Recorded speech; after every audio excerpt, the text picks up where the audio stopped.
बिस्मिल्लाहिर्रहमानिर्रहीम। अस्सलाम वालेकुम students, welcome to the channel.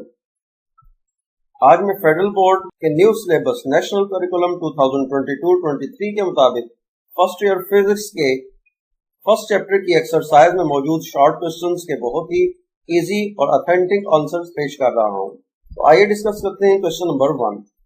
Question is create a table to show reasonable estimate of some physical quantities. Question है कि एक ऐसा टेबल क्रिएट करें जिसमें कुछ फिजिकल क्वांटिटीज की एस्टिमेटेड वैल्यूज मेंशन की जाएं। तो स्टूडेंट्स, आप जानते हैं कि चैप्टर के टेक्स्ट में मौजूद एक टेबल मौजूद है जिसके मुताबिक मुख्तलिफ ऑब्जेक्ट्स की लेंथ, मास और टाइम के रिलेटेड एस्टिमेटेड वैल्यूज मेंशन की गई हैं। स्टूडेंट्स, इस कंप्लीट टेबल को मेमोराइज करना और लर्न करना मुश्किल है। अगर ये क्वेश्चन पेपर में आ जाए तो पेपर में लिखने के लिए आप हर क्वांटिटी यानी लेंथ, मास और टाइम के लिए 3 to 5 एंट्रीज वो लर्न करके वहां लिख सकते हैं। Next question number 2। Question is express the units of following derived quantities in terms of base units. Question है कि फॉलोइंग डिराइव्ड क्वांटिटीज को बेस यूनिट्स की फॉर्म में एक्सप्रेस करें। ए पार्ट है force, B work, C power, D pressure and E electric charge. इन quantities को, derived quantities को हमने बेस यूनिट्स की फॉर्म में एक्सप्रेस करना है। तो पहले ए पार्ट फोर्स को हम डिस्कस करते हैं। हम जानते हैं कि न्यूटन सेकंड लॉ के मुताबिक फोर्स का फार्मूला है F is equal to ma, यानी फोर्स है प्रोडक्ट है मास और एक्सेलरेशन की। इसमें m मास और a एक्सेलरेशन है। अब इस इक्वेशन के दोनों तरफ हम SI यूनिट्स लिखते हैं। लेफ्ट साइड पे फोर्स है, फोर्स के SI यूनिट न्यूटन है, m मास है, मास के SI यूनिट किलोग्राम है और a एक्सेलरेशन जिसके SI unit metre per second square है। तो हम दोनों तरफ SI यूनिट्स उनको लिख देते हैं। तो फोर्स के लिए न्यूटन, m मास, मास के लिए किलोग्राम और a क्योंकि एक्सेलरेशन है तो इसके लिए हमने मीटर पर सेकंड स्क्वायर लिख दिया। तो लिहाजा हमारे पास फोर्स जो कि एक डिराइव्ड क्वांटिटी है उसके यूनिट न्यूटन को SI बेस यूनिट्स की फॉर्म में हम लिख सकते हैं newton is equal to kilogram metre per second square, क्योंकि किलोग्राम मास का यूनिट है, SI यूनिट है जो कि एक बेस क्वांटिटी है। इसी तरह मीटर ये डिस्टेंस या लेंथ का SI यूनिट है और S सेकंड है जो कि टाइम का SI यूनिट है। मीटर पर सेकंड स्क्वायर ये एक्सेलरेशन का यूनिट है। एक्सेलरेशन आप जानते हैं कि ये velocity by time, rate of change of velocity होता है और वेलोसिटी डिस्प्लेसमेंट बाय टाइम है। डिस्प्लेसमेंट के यूनिट आप जानते हैं कि मीटर होते हैं और टाइम के यूनिट सेकंड होते हैं। तो इसी तरह फिर एक्सेलरेशन के जो यूनिट आते हैं वो मीटर पर सेकंड स्क्वायर आते हैं। तो हमने फोर्स के SI units, base SI units की फॉर्म में लिख लिया है newton is equal to kilogram metre per second square. Now B part work. हम जानते हैं कि वर्क का फार्मूला होता है W is equal to FD, यानी वर्क जो है वो प्रोडक्ट होती है फोर्स और डिस्प्लेसमेंट की। अगेन हम इक्वेशन के दोनों तरफ SI यूनिट्स लिखते हैं। वर्क के यूनिट जॉल होते हैं, फोर्स के यूनिट न्यूटन है, जबकि D डिस्प्लेसमेंट के यूनिट मीटर है। तो दोनों तरफ हम ये यूनिट मेंशन कर देते हैं। लेफ्ट साइड पे joule is equal to newton जो कि फोर्स की यूनिट है मल्टीप्लाइड बाय मीटर जो कि डिस्प्लेसमेंट की यूनिट है। अभी हमने ए पार्ट में न्यूटन के मुतालिक पढ़ा है कि newton is equal to kilogram metre per second square. तो हम न्यूटन की जगह रिप्लेस कर देते हैं उसके SI बेस यूनिट्स में kilogram metre per second square. तो joule is equal to kilogram multiplied by metre per second square into metre. Metre और मीटर ये आपस में मल्टीप्लाई होकर मीटर स्क्वायर बन जाएगा। तो लिहाजा लिखा जाएगा kilogram metre square per second square. तो ये वर्क की SI यूनिट जॉल और उसे हमने बेस यूनिट्स की फॉर्म में एक्सप्रेस कर लिया। Next part C, power. Power का फार्मूला होता है P is equal to W/T, यानी power rate of doing work होता है, power is equal to work by time. अब वर्क का फार्मूला होता है फोर्स इनटू डिस्प्लेसमेंट। लिहाजा हम इस इक्वेशन को लिख सकते हैं P is equal to F into D divided by T। इसमें फोर्स वो मास और एक्सेलरेशन की प्रोडक्ट है। लिहाजा इस इक्वेशन को फिर हम लिख लेंगे P is equal to ma multiplied by D divided by T। अब इस इक्वेशन के दोनों तरफ हम SI यूनिट्स लिख लेते हैं। Writing SI units on both sides. Left side पे पावर है, पावर का एसआई यूनिट वॉट होता है, मास का किलोग्राम, डिस्प्लेसमेंट का मीटर, टाइम का सेकंड, और इसमें जो ए है एक्सेलरेशन, इसके एसआई यूनिट है मीटर पर सेकंड स्क्वायर। तो दोनों तरफ इस इक्वेशन के लेफ्ट और राइट साइड पे जो डिफरेंट क्वांटिटीज हैं उनके एसआई यूनिट्स ये हम लिख देते हैं। Watt is equal to mass के लिए किलोग्राम, एक्सेलरेशन के लिए metre per second square, displacement के लिए मीटर, और नीचे जो टी है टाइम उसके लिए हम सेकंड लिख लेते हैं। इस इक्वेशन को सिंप्लीफाई कर लेते हैं। Metre multiplied by metre, metre square हो जाएगा, और ये सेकंड स्क्वायर इसको हम नीचे डिनोमिनेटर में लिख लेंगे, kilogram into metre square divided by second into second square. Denominator में सेकंड इंटू सेकंड स्क्वायर, ये सेकंड क्यूब बन जाता है, लिहाजा हम इसको सिंप्लीफाई करके लिख सकते हैं। Watt is equal to kilogram metre square per second cube. तो ये हमने पावर के यूनिट वॉट को in terms of base SI units लिख लिया है। नेक्स्ट पार्ट है डी, प्रेशर। प्रेशर हम जानते हैं कि pressure is defined as force per unit area. Pressure का फार्मूला होता है force divided by area, T is equal to F by A। और न्यूटन सेकंड लॉ के मुताबिक force is equal to mass into acceleration, लिहाजा हम लिख सकेंगे P is equal to ma divided by A। यहाँ स्मॉल a ये acceleration है और कैपिटल A ये एरिया को इंडिकेट कर रहा है। तो दोनों तरफ इस इक्वेशन के हम दोबारा एसआई यूनिट्स लिख लेते हैं। लेफ्ट साइड पे प्रेशर, प्रेशर के यूनिट को पास्कल लिखा जाता है, मास के लिए किलोग्राम, एक्सेलरेशन के लिए मीटर पर सेकंड स्क्वायर, और टाइम के लिए सेकंड, और इसी तरह एरिया के जो यूनिट हैं वो मीटर स्क्वायर है। तो इस अबव फार्मूला में हम एक दोनों तरफ अगर एसआई यूनिट्स मेंशन कर दें तो हमारे पास आ जाता है pascal is equal to mass के लिए किलोग्राम, एक्सेलरेशन के लिए मीटर पर सेकंड स्क्वायर, और डिनोमिनेटर में ए कैपिटल एरिया है उसके यूनिट मीटर स्क्वायर है। इसको हम यहाँ मीटर और ये मीटर स्क्वायर कैंसिल हो जाते हैं, तो बाकी हमारे पास बच जाता है equal to kilogram divided by metre into second square. इसको सिंप्लीफाई करने पर हमारे पास आंसर आता है pascal is equal to kilogram per metre per second square. Next part की इलेक्ट्रिक चार्ज। स्टूडेंट हम जानते हैं कि करंट की डेफिनेशन के मुताबिक I is equal to Q by T, यानी इलेक्ट्रिक करंट होती है रेशो होती है इलेक्ट्रिक चार्ज और टाइम की। इसमें I इलेक्ट्रिक करंट है, Q चार्ज को इंडिकेट करता है और T टाइम के लिए। तो यहां से Q यानी इलेक्ट्रिक चार्ज का फार्मूला होगा Q is equal to I multiplied by T। Equation के दोनों तरफ हम SI यूनिट्स लिख लेते हैं। चार्ज के SI यूनिट कूलम होते हैं, करंट I के SI यूनिट एम्पेयर हैं, और T टाइम के SI यूनिट सेकंड है। तो हमारे पास आ जाएगा coulomb is equal to ampere multiplied by second, that is C is equal to A into S। Next question, question number 3, why it is important to use an instrument of smallest resolution. Question है कि क्यों एक smallest resolution वाला instrument उसको use करना जरूरी है। तो पहले हमें ये पता होना चाहिए कि रेजोल्यूशन से क्या मुराद है। Resolution refers to the smallest change in value that the instrument can detect or display. Resolution से मुराद वो स्मॉलेस्ट वैल्यू है जो कोई इंस्ट्रूमेंट डिटेक्ट कर सकता है या डिस्प्ले कर सकता है।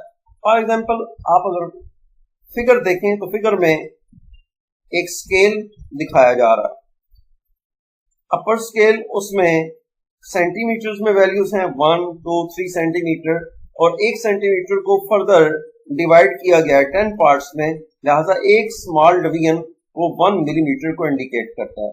तो इस स्केल की रेजोल्यूशन है 1 मिलीमीटर। आपको नीचे व्हाइट कलर में जो फिगर है इसमें भी एक स्केल दिखाई दे रही है। इस स्केल में नीचे जो डिवीजन्स हैं वो सेंटीमीटर्स में लगी हुई हैं, यानी 0, 1, 2, 3, और इसके ऊपर अगर आप डिवीजन देखें तो यहाँ 0, 10, 20, 30 ये मिलीमीटर्स में डिवीजन है।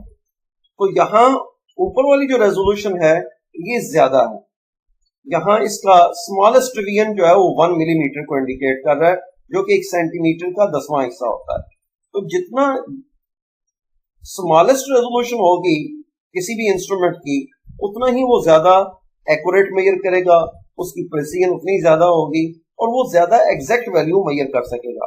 अगर हमारे पास कोई ऑब्जेक्ट है जिसकी हम लेंथ फाइंड करना चाहते हैं, तो सेंटीमीटर्स में अगर डिवीजन लगे होंगे तो फिर इसकी रेजोल्यूशन कम है। अगर उसकी वैल्यू, उस ऑब्जेक्ट की डायमेंशन, उसका साइज सेंटीमीटर से कम में होगा, 1 सेंटीमीटर से कम, तो फिर ये इस स्केल से हम उसको रीड नहीं कर सकेंगे। तो जितनी रेजोल्यूशन ज्यादा होती है, स्मॉलेस्ट होती है, उतना ही वो इंस्ट्रूमेंट ज्यादा प्रिसाइज होता है। तो for example, a ruler with millimeter marking has a higher resolution than one with centimeter marking. Therefore, an instrument with smallest resolution will be more precise, more exact in measurement and will be more accurate. तो हमने यहाँ इसके reason बता दिए कि क्यों smallest resolution होना जरूरी है। एक तो मोर प्रिसाइज होगा, एग्जैक्ट होगा मेजरमेंट में और एक्यूरेट भी होगा। Next question, question number 4, What is the importance of increasing the number of readings in an experiment? Question है कि किसी भी एक्सपेरिमेंट्स में नंबर ऑफ रीडिंग्स को इंक्रीज करना वो क्यों इंपॉर्टेंट, वो क्यों अहम है। स्टूडेंट्स, अक्सर एक्सपेरिमेंट परफॉर्म करते हुए प्रैक्टिकल के दौरान आप एक ही फिजिकल क्वांटिटी की एक से ज्यादा रीडिंग्स लेते हैं। आपको कहा जाता है कि एक से ज्यादा रीडिंग लें। उस एक से ज्यादा रीडिंग लेने की क्या वजह है?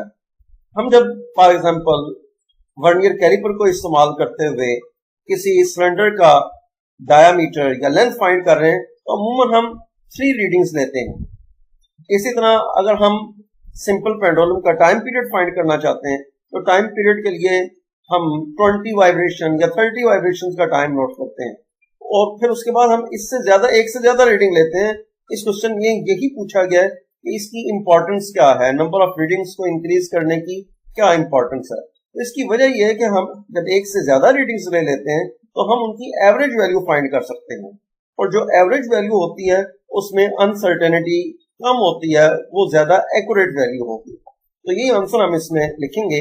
Increasing the number of reading allows for the calculation of an average value which has less uncertainty and is more precise estimate of the true measurement. तो हमने एक ही सेंटेंस में इसकी इंपॉर्टेंस बता दी है कि एक तो उससे हम एवरेज वैल्यू फाइंड कर सकते हैं जिसमें अनसर्टेनिटी कम होगी और वो ज्यादा प्रिसाइज मेजरमेंट होगी। Second, it reduces random and systematic error.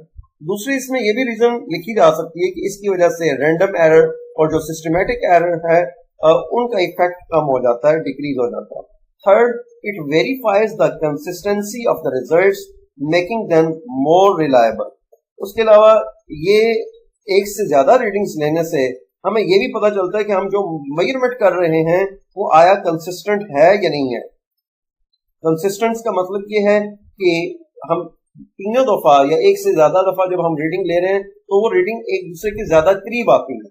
जब एक दूसरे के बिल्कुल क्लोज की रीडिंग आएंगी तो हमें ये पता चल जाता है कि हमारे जो रिजल्ट्स हैं वो कंसिस्टेंट हैं। Hence, repeating measurements in an experiment is essential to ensure the accuracy and reliability of the results. लिहाजा एक्सपेरिमेंट के दौरान मेजरमेंट्स को रिपीट करना उनके रिजल्ट्स की एक्यूरेसी के लिए और उनकी रिलायबिलिटी के लिए बहुत जरूरी है। Next question is question number 5. What is the difference between precision and accuracy? Question है कि प्रिसीजन और एक्यूरेसी के दरमियान डिफरेंस बताएं। स्टूडेंट्स, मेजरमेंट के रिलेटेड अमूमन हम 2 वर्ड इस्तेमाल करते हैं, एक प्रिसीजन और दूसरा एक्यूरेसी। इनमें प्रिसीजन ये उस इंस्ट्रूमेंट के रिलेटेड है जिससे आप मेजरमेंट करते हैं, जबकि एक्यूरेसी का वर्ड जो आपने रीडिंग ली है, जो मेजरमेंट की है, ये उसके रिलेटेड होती है। तो आइए इन दोनों के दरमियान कुछ डिफरेंसेस हम लिखते हैं। First is the precision describes the degree of exactness with which a measurement is made and stated. यानी प्रिसीजन हमें यह बताती है कि कोई भी मेजरमेंट किस हद तक एग्जैक्ट हो सकती है, जबकि the accuracy describes the closeness of a measurement to its actual value. Accuracy से मुराद ये है कि कोई भी मेजरमेंट वो अपनी एक्चुअल वैल्यू की कितना करीब है। Second, it refers to the closeness of measured values to each other. Precision ये बताती है कि कोई भी जो मेजर्ड वैल्यूज हैं वो आपस में कितने करीब करीब हैं। जबकि एक्यूरेसी के मुतालिक सेकंड पॉइंट है, it refers to the closeness of a measured value to a standard or actual value. Accuracy हमें यह बताती है कि कोई भी मेजर्ड वैल्यू और अपनी एक्चुअल वैल्यू के कितना करीब तर है। Next, precision depends upon the absolute uncertainty और least count of the measuring instrument. तो इस पॉइंट में यह बताया गया कि प्रेसिजन वो एक इंस्ट्रूमेंट के लीस्ट काउंट पर डिपेंड करती है। जितना उसका लीस्ट काउंट स्मॉल होगा उतना ही वो एग्जैक्ट वैल्यू मेजर करेगी, उसकी प्रेसिजन उतनी ही ज्यादा होगी। तो प्रेसिजन इसमें बता दिया गया कि precision it depends upon least count of the measuring instrument. जबकि एक्यूरेसी के मुतालिक है, इट डिपेंड्स अपॉन फ्रैक्शनल और परसेंटेज अनसर्टेनिटी। एक्यूरेसी वो परसेंटेज अनसर्टेनिटी पर डिपेंड करती है कि इसमें अनसर्टेनिटी कितनी है। Next, smaller the least count of the measuring instrument greater will be it's precision. यानी जितना एक इंस्ट्रूमेंट का लीस्ट काउंट कम होगा उतनी वो ज्यादा वैल्यू प्रिसाइज होगी, उसकी प्रेसिजन उतनी ही ज्यादा होगी। जबकि एक्यूरेसी के मुतालिक है, smaller the magnitude of fractional और percentage uncertainty greater will be its accuracy. यानी जितनी उसमें अनसर्टेनिटी कम होगी, smaller the magnitude of percentage uncertainty greater will be its accuracy, उतना ही वो ज्यादा एक्यूरेट वैल्यू होगी। Next question is question number 6, what is the principle of homogeneity of dimensions. कहा गया कि होमोजेनिटी ऑफ डायमेंशंस के प्रिंसिपल को स्टेट करें। Principle of homogeneity. Principal of homogeneity states that dimensions of each term on both sides of physical equation और formula should be the same. Principle of homogeneity ये बताता है कि कोई भी इक्वेशन या फार्मूला सिर्फ उसी सूरत में दुरुस्त होगा जबकि उसके दोनों अतराफ लेफ्ट साइड पे भी और राइट साइड पे भी हर टर्म यानी ईच टर्म की जो डायमेंशंस हैं वो सेम हो। फॉर एग्जांपल हम एक इक्वेशन कंसिडर कर लेते हैं, फर्स्ट इक्वेशन ऑफ मोशन जैसे हमारे पास है Vf is equal to VI plus AT। तो ये उसी सूरत में करेक्ट होगी। प्रिंसिपल ऑफ होमोजेनिटी बताता है कि इसकी हर टर्म की डायमेंशन सेम होनी चाहिए। लेफ्ट साइड पे वेलोसिटी V है, राइट साइड पे VI इनिशियल वेलोसिटी है, प्लस A एक्सेलरेशन और T टाइम है। ये इन दोनों की प्रोडक्ट है इस टर्म में। तो अब हर टर्म की Vf भी, VI और इसी तरह पूरी टर्म प्रोडक्ट जो A और T एक्सेलरेशन और टाइम की प्रोडक्ट है, इन सब की डायमेंशन सेम होनी चाहिए according to principle of homogeneity. तो हम चेक कर लेते हैं, Vf फाइनल वेलोसिटी है, इसकी डायमेंशन होती है LT-1। इसी तरह VI इनिशियल वेलोसिटी है, इसकी भी डायमेंशन वही होंगी LT⁻⁻1। A एक्सेलरेशन है, इसकी डायमेंशन है LT⁻⁻2। T टाइम है तो हम इसके लिए कैपिटल T लिखेंगे। तो नेक्स्ट स्टेप में हम ये सेकंड टर्म राइट साइड पे जो है इसको इकट्ठा कर लेते हैं। यहाँ T⁻⁻2 है और इधर T⁻+1 है, तो इकट्ठा कर लें LT⁻⁻2+1। तो हमारे पास नेक्स्ट स्टेप में वैल्यू आ जाती है LT⁻⁻1। तो लेफ्ट साइड पे भी डायमेंशन LT⁻⁻1 है, राइट साइड पे दोनों टर्म्स इनिशियल वेलोसिटी इसकी भी डायमेंशन हमारे पास LT⁻⁻1 आई है और सेकंड टर्म यानी जो प्रोडक्ट है एक्सेलरेशन और T टाइम की, उसकी डायमेंशन भी LT⁻⁻1 आई है। यानी इस इक्वेशन में हर टर्म की डायमेंशन सेम है और यही principal of homogeneity of dimensions है। और ये according to principle of homogeneity, for the correctness of a physical equation, dimensions on both sides of the equation should be equal. Principle of homogeneity of dimensions ये भी कहता है कि कोई equation उसी सूरत में दुरुस्त होगी जब दोनों तरफ डायमेंशंस सेम हो। Next question is question number 7. A ball is thrown in the air and 5 different students are individually measuring the time it takes to fall back down using a stopwatch. The time obtained by each student are the following: 6.2 seconds, 6.0 seconds, 6.4 seconds, 6.1 second and 5.8 seconds. What is the uncertainty of the result and how should the resulting time be expressed?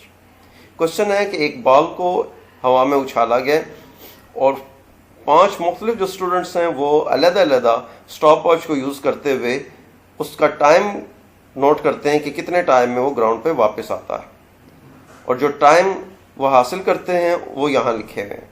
ये कहा गया कि what is the uncertainty of the results, in results की uncertainty कितनी है और इस uncertainty को कैसे एक्सप्रेस किया जाएगा।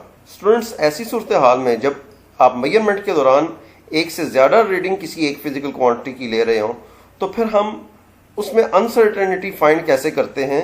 उसके लिए अनसर्टेनिटी फाइंड करने का तरीका कार ये है कि मीन डेविएशन हम फाइंड करेंगे। The uncertainty in the results will be equal to mean deviations of the results. जो भी आपने रीडिंग ली हैं इनका मीन डेविएशन फाइंड करेंगे और वही अनसर्टेनिटी होगी। अब ये मीन डेविएशन क्या चीज़ है? सबसे पहले हम इन सारी रीडिंग्स की एवरेज या मीन वैल्यू लेते हैं।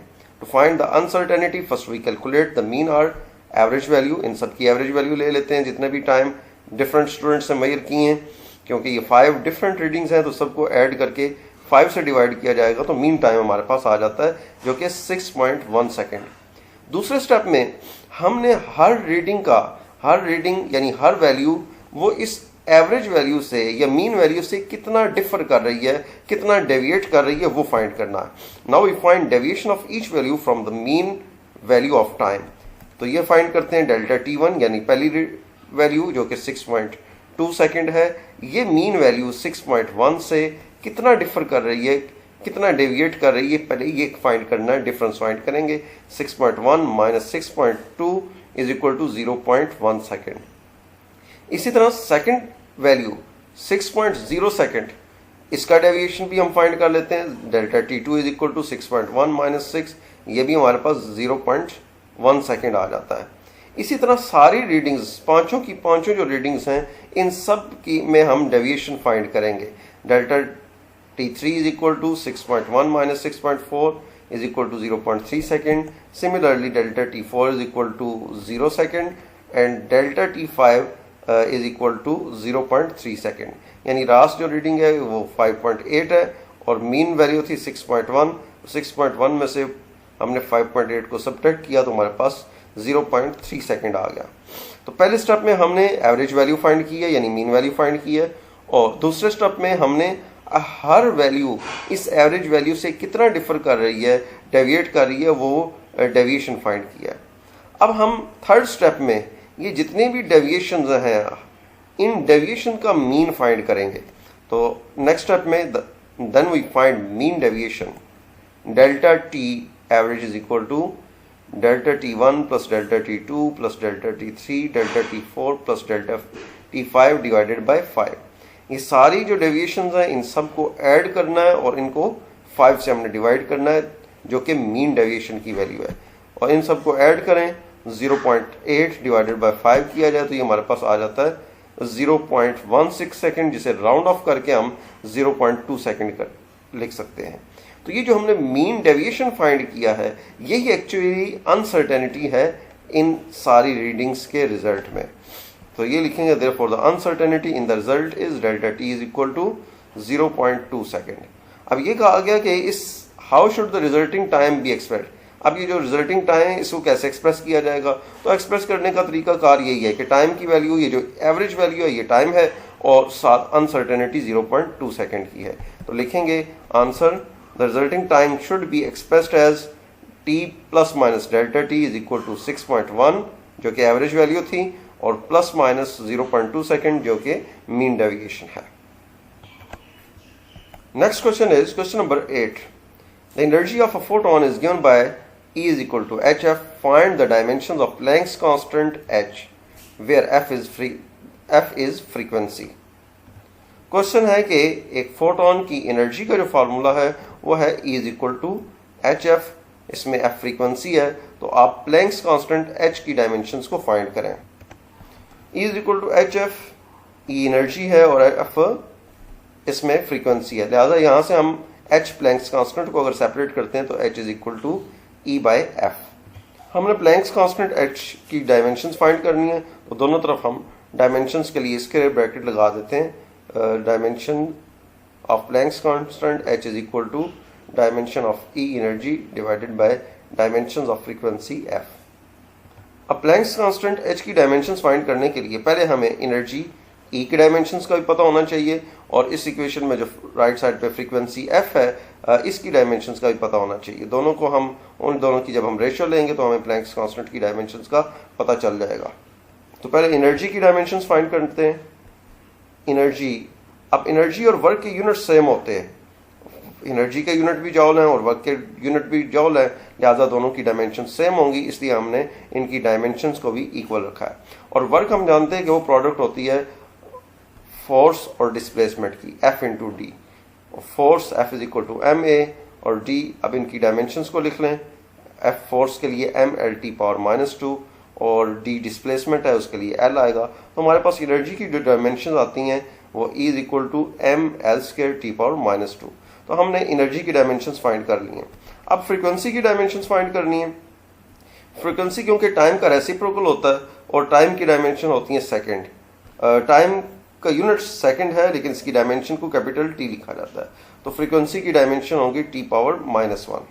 अब इक्वेशन नंबर 2 और 3 से हम एनर्जी और फ्रीक्वेंसी की डायमेंशंस को इक्वेशन नंबर 1 में पुट कर देते हैं। तो पुट करने के बाद हमारे पास प्लैंक्स कांस्टेंट H की डायमेंशन आती हैं।